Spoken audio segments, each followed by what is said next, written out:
ஹரே கிருஷ்ணா. பகவத் தரிசனத்திலிருந்து ஒரு கட்டுரை. சீடர்களின் மீதான பாசம்.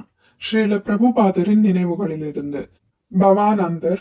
சலவைக்கல் தொழிலாளர்கள் சிலர் அங்கேயே கூரை வீட்டை அமைத்து வாழ்ந்தனர். அவை கட்டுமான தளத்திற்கு அருகில் இருந்தன.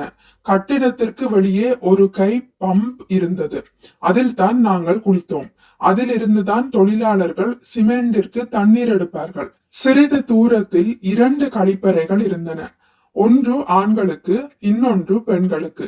கழிப்பறை என்றால் பூமியில் வெறும் 2 துளைகள் போடப்பட்டிருந்தன, அவ்வளவுதான். அதை சுற்றி கூரை போடப்பட்டிருந்தது. புயலும் மழையும் வரும்போது கழிப்பறைகளுக்கு செல்வது மிகவும் கடினமாக இருந்தது. வயல்களில் சேற்றை தாண்டி செல்ல வேண்டும். எல்லா இடங்களிலும் பாம்புகள் இருந்தன. அவை காட்டு பாம்புகள். பொதுவாக கட்டுமான தளத்தில் யாரும் வசிப்பதில்லை. ஆனால் நாங்கள் அங்கேயே வசித்தோம். ஸ்ரீல பிரபுபாதர் எங்களை அங்கே அனுப்பியிருந்தார். ஸ்ரீல பிரபுபாதரின் கட்டளை எங்களை மகிழ்ச்சியாக வைத்தது.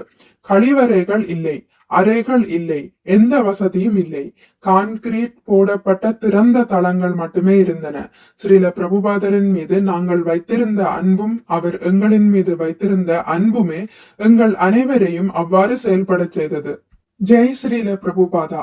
இவ்வாறு ஸ்ரீல பிரபுபாதரின் ஒரு சீடரான பவானந்தர் கூறியிருந்தார். ஸ்ரீல பிரபுபாதா லீலாமிருதா நூலிலிருந்து இந்த விவரம் கிடைத்தது. மிக்க நன்றி. ஹரே கிருஷ்ணா. உங்களுக்கு இந்த வீடியோ பிடித்திருந்தால் லைக் பண்ணுங்கள், ஷேர் பண்ணுங்கள், சப்ஸ்கிரைப் பண்ணுங்கள். நோட்டிபிகேஷன் பெல்லை அழுத்துவதன் மூலம் அடுத்த பதிவுகள் உங்களை வந்தடையும். பகவான் ஸ்ரீ கிருஷ்ணரை பற்றி கேட்டு மகிழ்வோம். ஹரே கிருஷ்ணா.